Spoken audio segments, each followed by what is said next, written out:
All right.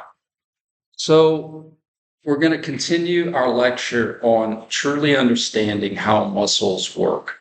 Okay. And I'm going to use analogies because analogies work well for me because everything in life seems to have either macro examples or micro examples. Like when you learn what an atom is, and you're like, oh, that's cool. That kind of looks like a solar system. You got a nucleus, you got things orbiting around. I'm not saying it's the same thing, but just in life, there seems to be analogous,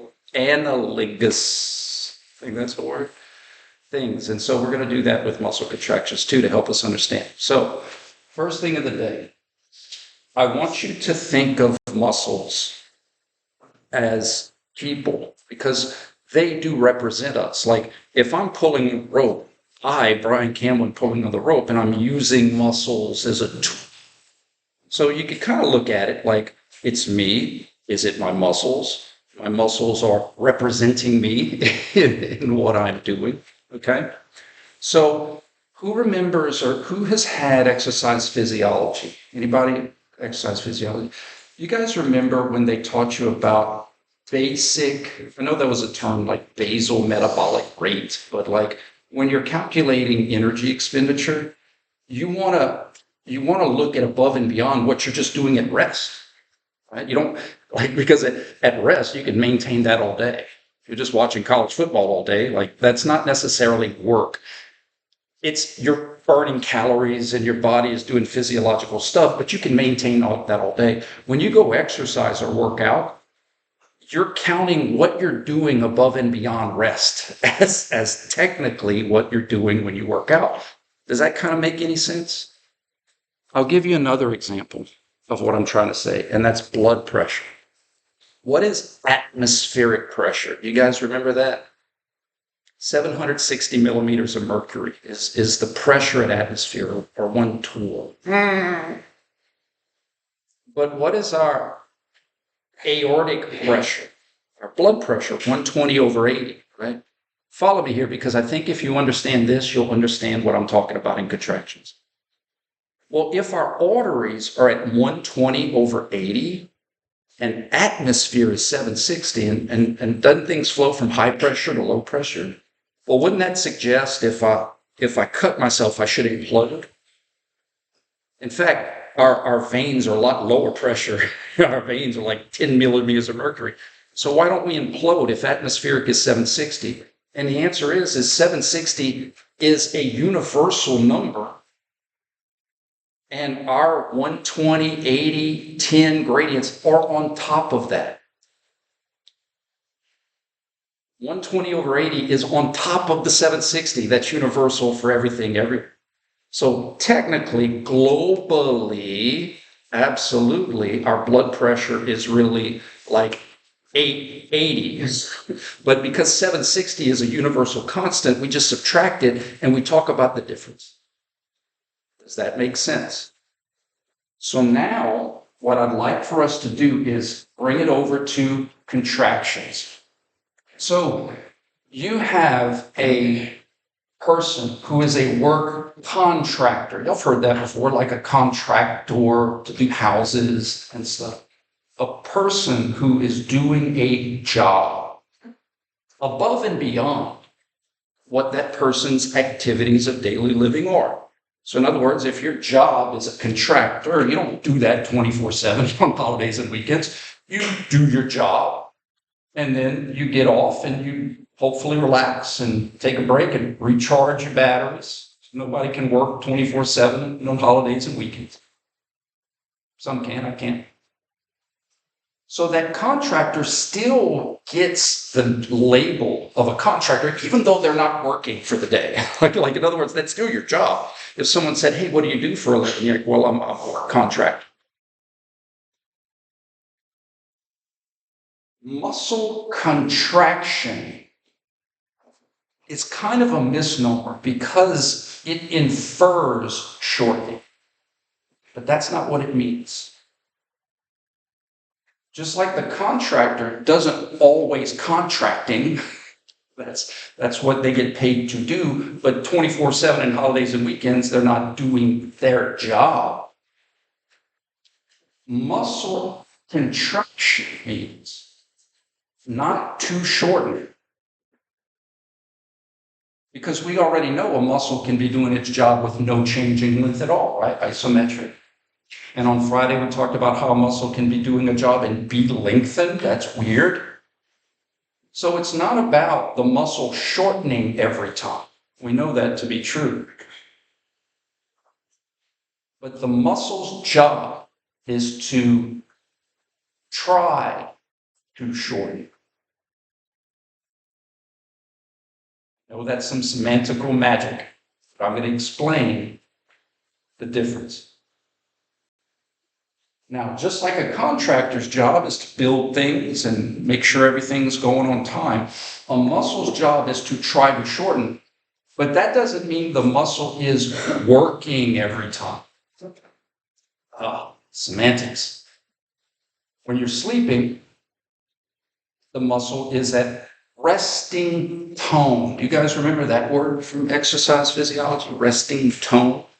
So in other words, just like the person at rest, your muscles have a basic metabolic rate of pull. But you can maintain that all day. That's not work. That's not effort. That's not exercise. Just like the blood pressure, that we have a baseline number and we count it whatever's on top of it, that's how we look at muscles. Muscles are trying to shorten, but they're not always trying to shorten above or below their rest. Muscles, this was from Friday, muscles can only pull. Remember that. But muscles are not always pulling above rest.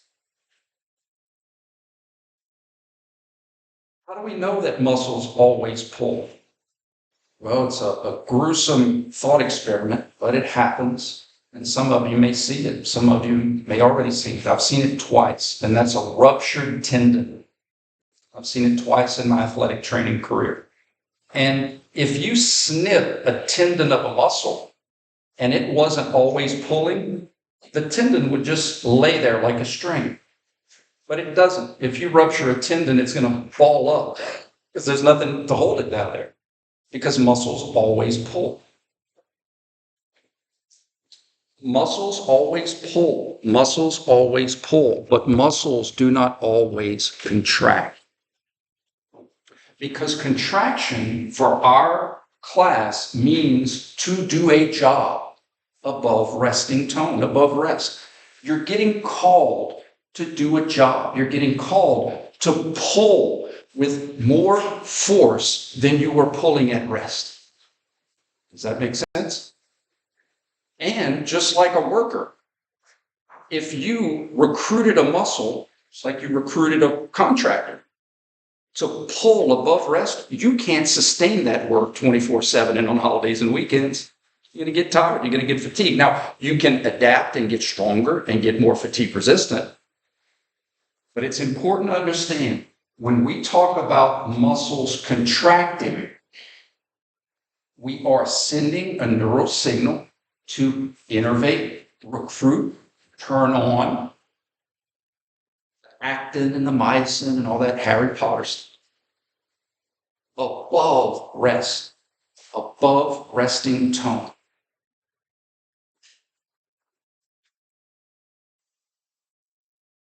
Muscle contraction means a muscle is trying to shorten above resting tone.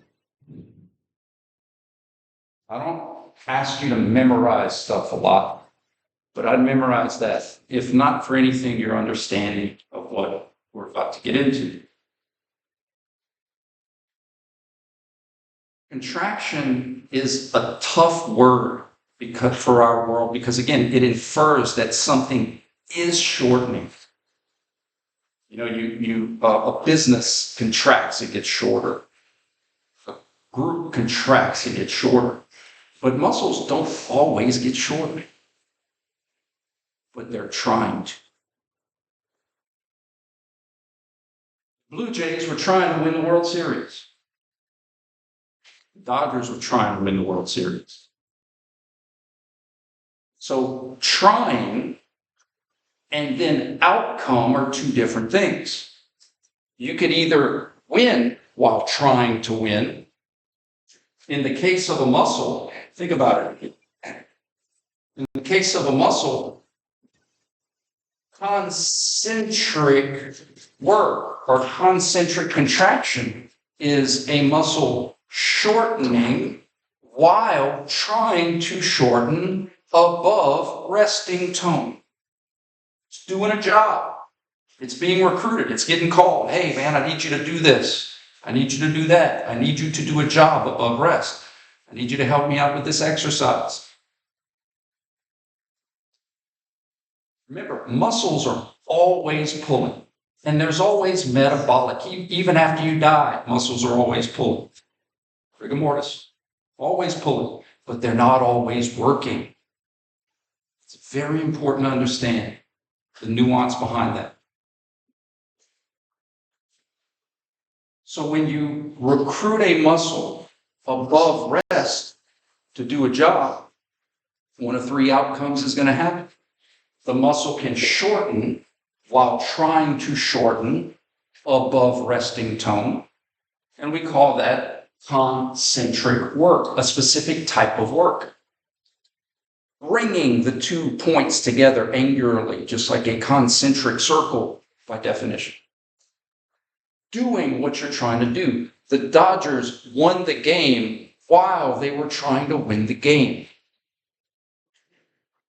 Now, that's an absolute, like in other words, max effort example. Sometimes we play this win-lose stuff sub-maximally. I tried to give that analogy on Friday, where if you're playing tug of war with a child, you know darn well you could sling them across the room, but you're going to choose to maybe let them win or choose to let them tie. We do that with weights. You know, you go into an exercise and you're going to do 10 reps. That's not a max effort. A true max, you're doing like 1. So you're going to choose to bring it up. You're going to choose to let it down. You're going to choose to hold it in the same position.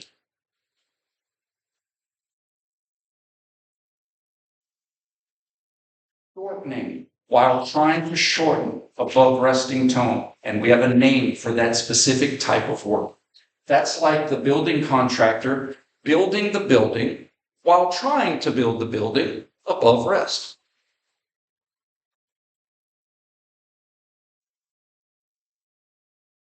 Isometric type of contraction. This is where things get a little tricky because isometric contraction seems like it's contraindicated. Well, how can you have something that's not moving be associated with something that's moving? Because remember, contraction seems like it means to shorten. Isometric contraction is confusing.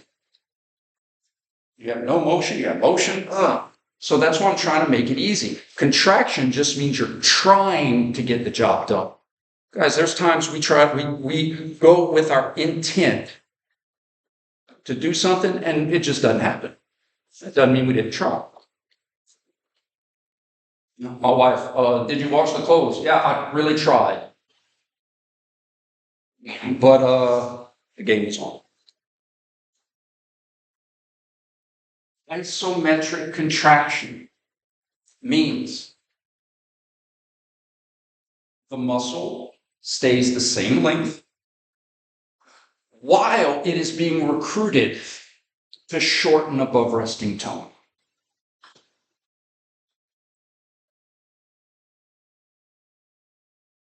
So it's not just about the muscle stays the same length. In other words, what we cannot say is you're sleeping.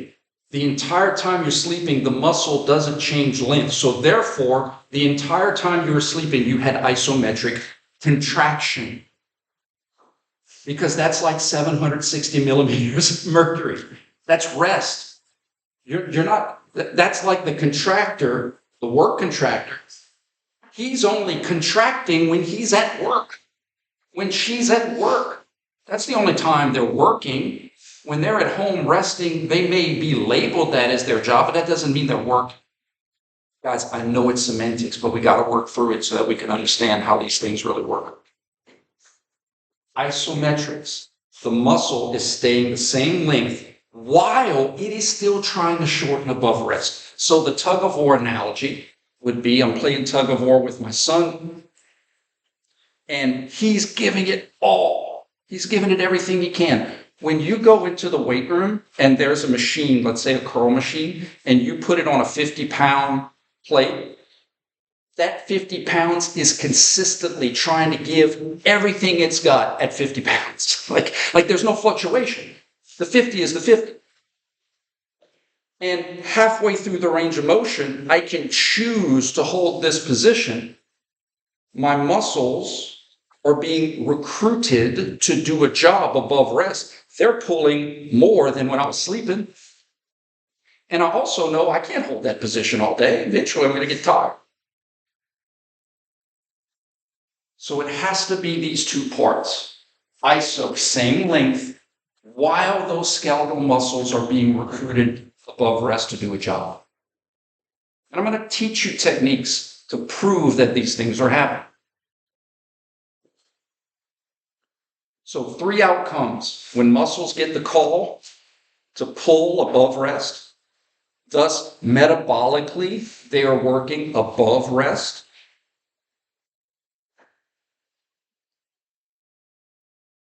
Shortening while trying to shorten above rest. No change in length while trying to shorten above rest. And then the weird. The one that doesn't seem right. The one that is opposite of expectation. Try to get where everybody can see me. I'll just stand up. Listen to what I'm preaching to you guys. I'm in kinesiology church. I'm about to preach. Eccentric contraction. The muscle does not lengthen itself because it can't. Think about that for a second. Can a rubber band lengthen itself? Can a TheraBand lengthen itself? Things that pull can't lengthen themselves. Things that pull can be stretched, can be lengthened while they're still trying to shorten above resting tone. Eccentrics. When a muscle is being lengthened, it is being pulled apart. It is being lengthened while still trying to shorten. It's semantical. It's a little weird, but it's the truth. Think about it. If you're holding that curl on that machine and you just hold this isometric position, when do you start extending? When you let off a little bit. The machine is actually lengthening your muscles while your muscles are still pulling. Let's use an analogy. Tug of war with my son. He's like, come on, Dad, I got you this time. You're old. And I'm like, yeah, but I got that old man strength. I got that anchor. I've been loading up on Halloween candy. I'm ready for this. Go. Now my wife's in the room. So man, I wanna show to him Dad still got it, but also want to try to not embarrass him in front of my wife. So what do? Go.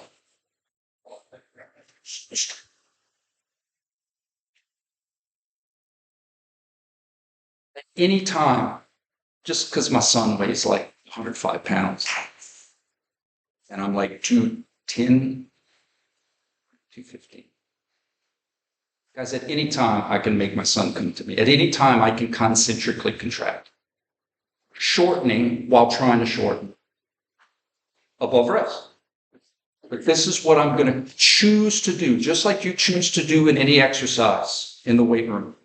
I am going to choose to let my muscles be lengthened by him, but technically they're still trying to shorten. How do I know that? We're going to do thought experiments in this class because there's things that you guys know that I just need to unlock that you know. Your bodies know so much physics. I know that my muscles are still trying to shorten even when they are being lengthened, because at any time, if I'm letting him win, if he lets go of the rope, it's coming to me. That's how I know. Even though the motion is going away from my pull, I am allowing that to happen. In the curls, you are letting your elbows extend in order to eventually make your elbows flex. We have to think of these things like that. I am choosing to make them shorten above rest. I am choosing to hold the same length while they're trying to shorten. I'm choosing to let the weights lengthen my muscles while they are still trying to shorten.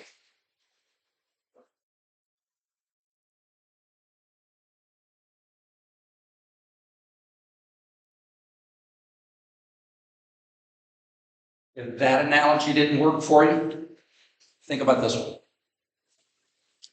Dumbbell. Let's use something realistic. I'm going to do side raises. 75 pounds. What do you think?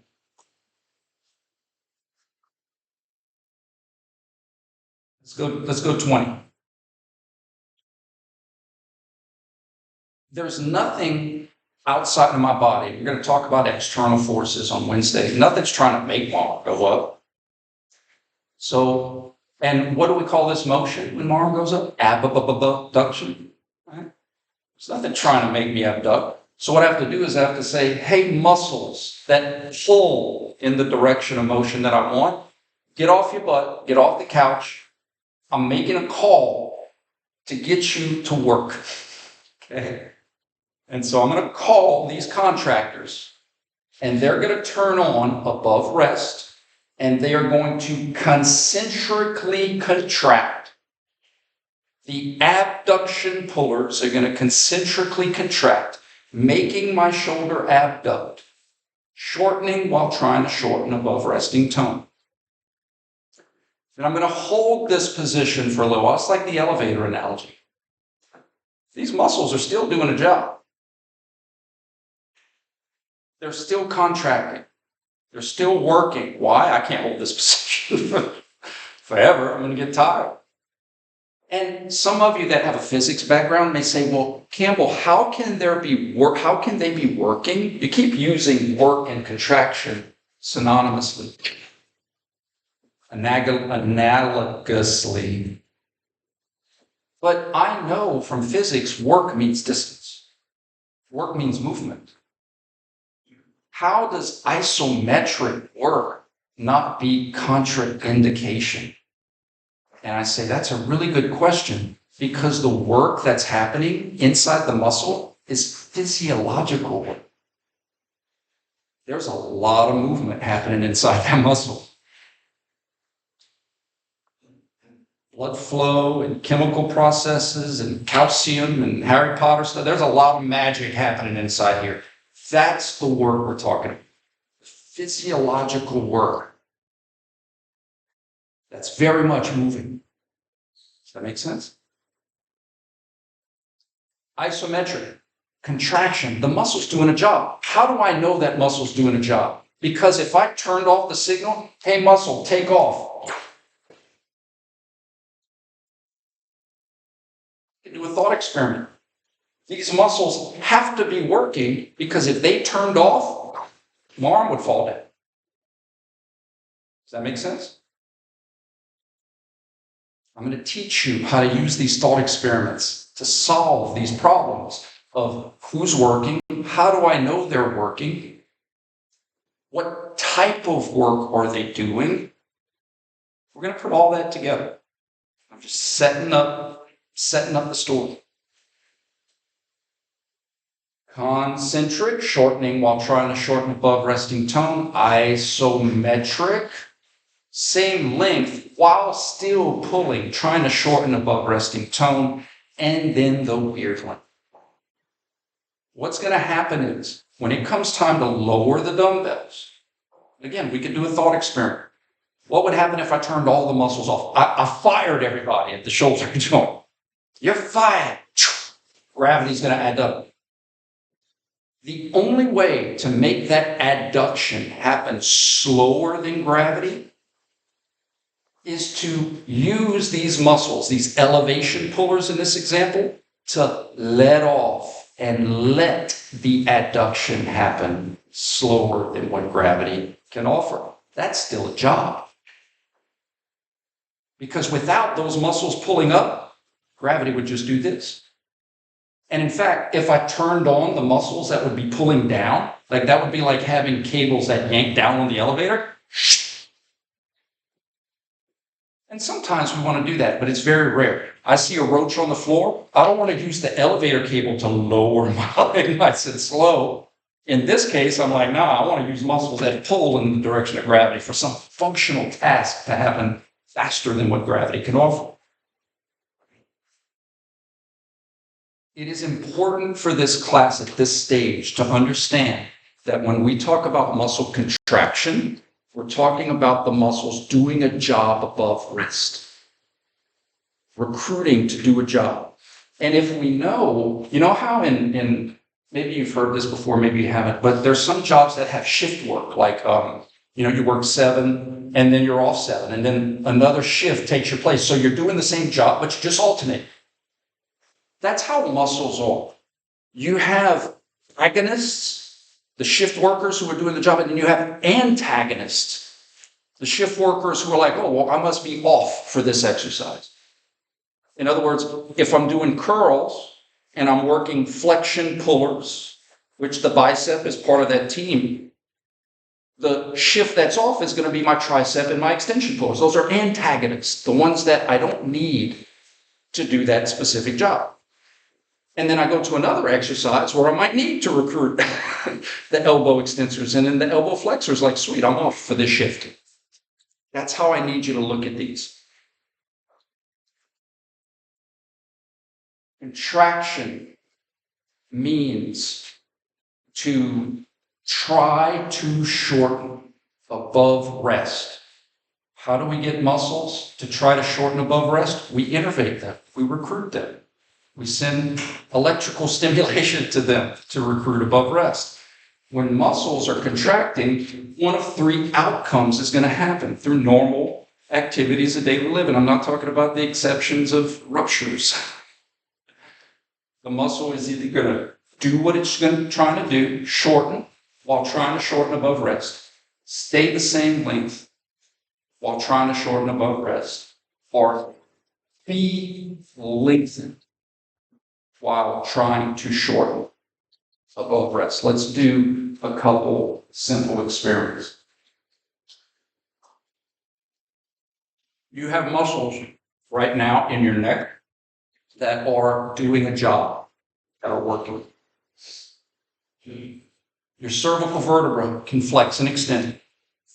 You have muscles that pull in every direction of motion. You have muscles that pull in the direction of cervical flexion. You have muscles that pull in the direction of cervical extension. You having your head up right now, you have more mass on the front of your head than the back of your head, right? So it's like a teeter-totter. Gravity is trying to bring your chin to your chest. I see that every Monday, Wednesday, Friday, because it's early class and students will see. So if gravity is trying to flex you the entire time you're upright, that means you have to have muscles back here that are trying to extend you the entire time. In fact, that makes sense because after a long day, being on your feet and being erect, you may have tightness or spasms or headaches in your neck because those muscles are doing a job, erecting your spine the whole day. And again, we can do a thought experiment. Hey, muscles, you're fired.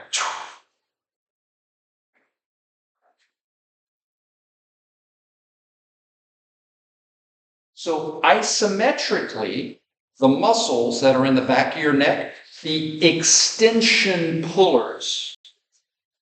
Oh, are there names for these muscles? Yeah, learn about biomechanics. But if all of a sudden I just talk to you about iliocastali and spinalis and longissimus and sleepy, happy, grumpy, dopey, sneezy, bashful, doc, or we could just say right now the seven dwarfs, and then we'll learn the individual muscles later. The point is that you have to have extension pullers working isometrically to maintain the position of your cervical vertebra because gravity is constantly trying to flex you. Does that make sense? Those muscles can also work concentrically. Let's say you do fall asleep and you're flexed, and then you wake up and you're like, oh gosh, those extensors can concentrically contract, causing extension, doing what they're trying to do. And also they can work eccentrically, letting you flex.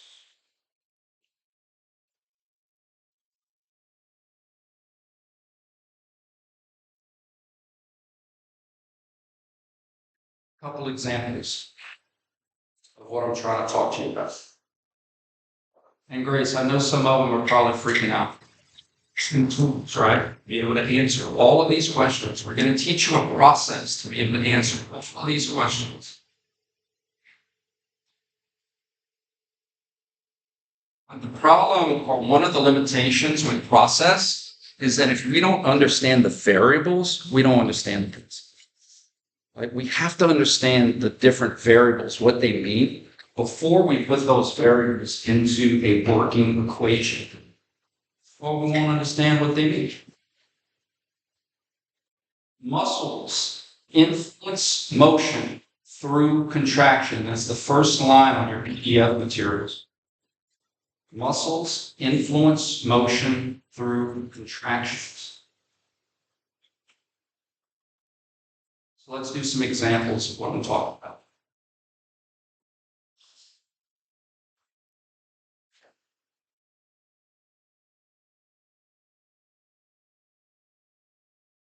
You have two different things that are trying to influence your joint motions. You have things inside your body, muscles.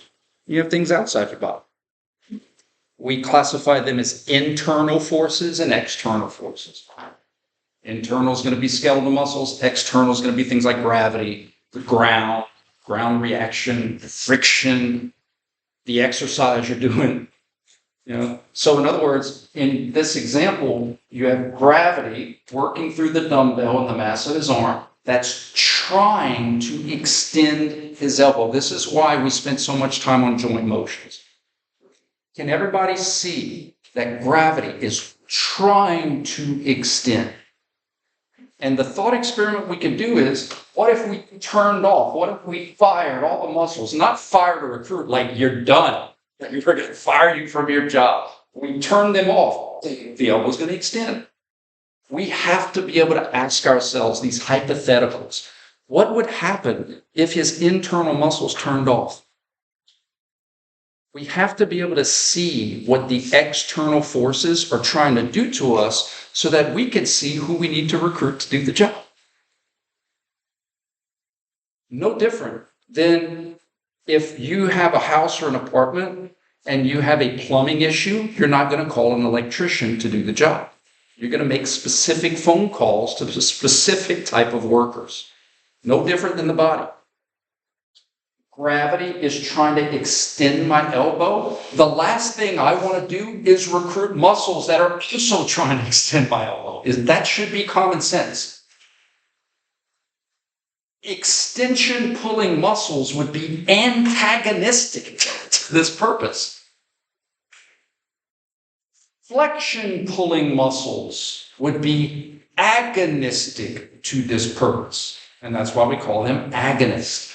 Muscles that are being recruited to do a job, to go up against external forces. Who are you going to call? Ghostbusters. Gravity is trying to extend your elbow. I don't need extension pulling muscles, and I don't need no muscles, because if I had no muscles, it would extend. I need flexion pulling muscles to play tug of war against extension pulling external forces. Campbell, why don't you just say bicep? Because you have more than one worker. When you call the contracting team, there may be one person who's the head contractor, but there's not one person that makes that house. There's not one person that does that job. There's multiple flexion pulling muscles here.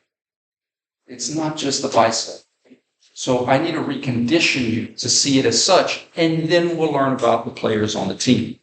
So what are we going to call flexion pulling muscles that I know I need to hold this position because gravity's trying to extend me? What are we going to call that team? Flexors. But the S isn't possessive. It's just plural. It means there are multiple flexion pulling muscles that I'm going to recruit, that I'm going to turn on, that I'm going to contract to do this job. Once you identify your agonist, the muscles that you have to recruit to do this job against external forces, once you identify the direction pull of these muscles, life gets very easy. I need flexion pulling muscles, and I know I need them because I see why I need them. Once you understand you need flexion pulling muscles, now what we have to do is things we've been doing for 2 months. What motion am I seeing? Well, in this case, there's no motion. So if I'm using flexion pulling muscles and there's no motion, they must be working isometric, maintaining that joint position while still doing a job. What if he starts lowering the dumbbell down? This is where I'm going to teach you how to prove contractions. Well, I still need flexion pulling muscles, even though he's extending, because if I turn them off, gravity's going to do that. And if I turn on the extensors, I'm going to dislocate my elbow. I'm still working my biceps and his friends. But I see extension. And the only way flexion pullers are responsible for extension. That's weird. That's not what I'm expecting. That's motion in the opposite direction of my agonist pull. But those muscles are letting that extension happen. They're still doing a job. So if you're using flexion pullers and the observable motion is extension, that should trigger something. Eccentric contraction. The muscle is being lengthened while it's still trying to shorten. Think of it like this way. Your muscles, by pulling in the direction of flexion, is letting that extension happen slow and controlled because gravity would do this. They're still doing a job. I'm letting my son lengthen my muscles while my muscles are still pulling. Make sense? What if I observe flexion? Well, flexion pullers are going to do flexion. Oh, that makes sense. They're doing what they're trying to do. They're bringing the 2 points together, doing what they're trying to do. Concentric contraction. These things get very confusing. Thus, we're going to practice. But no, contraction does not mean to shorten. Contraction means trying to shorten. And when you shorten while trying to shorten, concentric type of work. When you have the same length while still trying to shorten, isometric work. And when the muscle is being lengthened while still trying to shorten, eccentric work. Let's go back to that elevator example. Why is the elevator called the elevator? Because it pulls in a direction of elevation. Because we know the elevator can bring you up, but it can also just keep you at the same level while you get off and get on. And it can let you down while still pulling up. We don't have cables that yank down on the elevator. So the elevator is called the elevator because it always pulls in a direction of elevation. But the same pull that makes you come up can keep you from falling down and let you go down while still pulling up. That is so important to understand. Let's do this one. How do I know what muscles, groups of muscles, to call to do a job? Because I'm going to look at the external force. Grace, can you come help me out? Guys, your body knows all this stuff. All this stuff. Grace, let's do the manual muscle test example. Anybody work in a clinic? You know, you do manual muscle tests. Well, how do they know? Can you imagine trying to explain contraction and you just hold your arms out. Hold your arms out. Don't let me push your hands in. She's going to recruit a certain muscle, certain muscles, to pull opposite of my push. So if I'm trying to horizontally adductor, she's using muscles that pull in the direction of horizontal abduction. We call those horizontal abductors. And in biomechanics, I'm going to teach you who they are. Hands out. Don't let me push you down. Don't let me push you down. I'm trying to extend her. She needs muscles that are trying to flex her. Flexion pullers. We call those flexors. I'm going to teach you who those muscles are. Elbows at your side. Don't let me push your hand up. Don't let me push it up. I'm trying to flex her elbow. She needs extension pullers. We're going to call those extensors. We'll learn who they are. Sit. Please. Sit. Stay. Push against my hand. Okay. I'm trying to flex her knee. She needs extension pullers. Push against my hand. Slowly. Push, push, push, push, push, push, push, push, push, push. She's using extension pullers because I'm trying to flex her. I observe extension. Extensors do extension concentrically. Don't let me push you down. Don't let me push you down. Don't let me push you down. Now slowly go down, slowly go down, slowly go down. Same muscles. You felt the same muscles. Same external force. Same muscles. So how do extensors allow flexion eccentrically? Does that make sense? Same muscles because it was the same external force. Okay. So to summarize, guys, I still have a lot more to teach you. Don't freak out. To summarize, in most activities of daily living and workouts, exercises, same external forces are going to elicit the same agonist contractions. Like when you get into an exercise, you're working the same muscles, regardless of your motion. When I'm doing curls, I'm doing flexion and extension. I know I'm working the same muscles. So the same external force is going to elicit the same agonistic muscles. This is the magic. The changes in motion, in other words, the difference between flexion and extension, isn't because of different muscles. It's because of different contractions.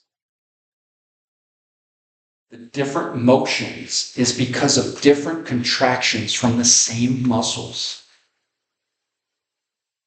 Probably the most important concept to understand. Just like I did with Grace, this exercise is trying to flex the knees. True? The last thing I want are muscles that are also trying to flex the knees. I need muscles that are trying to extend the knees to play tug of war against something that's trying to flex my knees. I'm going to call those knee extensors. Plural. Multiple muscles. Well, Campbell, why don't you call it the quad? Does the quad have any inference of motion pull? And the quad in itself is a T. Vastus medialis, lateralis, intermedius, rectus femoris. None of those muscles have pull in their name, motion pull in their name. Gravity is trying to flex my knees. That's why I know I need muscles that are trying to extend my knees. That should be common sense. I need extension pulling muscles in this exercise. And I need extension pulling muscles when I go left to right, and I also need extension pulling muscles when I go right to left. Why? Because that machine is constantly trying to bend my knee. The machine is constantly trying to flex me. So I constantly need extensors. This is the magic. I'm going to teach you how to put into an equation, not solving for x, but just seeing how the variables affect each other. If you know that I need extensors, because you see why you need extensors. Extensors do extension. That's what we had, right? That was first and second test. Extension pullers will do extension motion, but only when they're working concentric. Extension pulling muscles will only do flexion when working eccentric. Does that make sense? Guys, there's no exceptions. This is one of the great things about physics. Is that unlike that Harry Potter cellular physiology stuff where they're like, we have a much better understanding of how physiology, it changes every month. No offense to them, I respect the game. We still talk about Isaac Newton.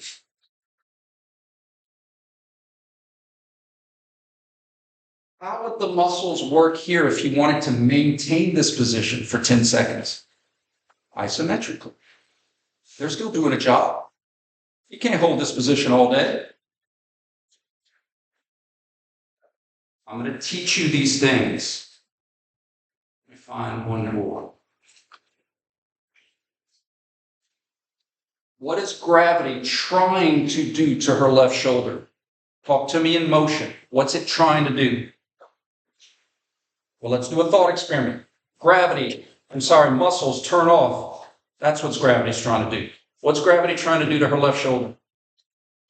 Extend. Yes. Gravity's trying to extend her shoulder. So if I use muscles that would also be trying to extend her shoulder, she'd throw the weight down. She has to be using muscles that are trying to flex the shoulder to play tug of war against gravity. We call those muscles flexion pulling muscles, or flexors for short. When I'm using flexors and I see flexion, that's going to be concentric contraction because the muscles are doing what they're trying to do. The motion is in the direction of the agonist pull. And then here's the weird one.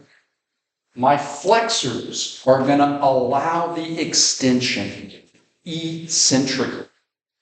Just like the elevator, they're going to let me go down while still pulling in a direction of flexion. Yes? On Wednesday, I'm going to go more into our equation that I have as a tool to help us get all of these questions right.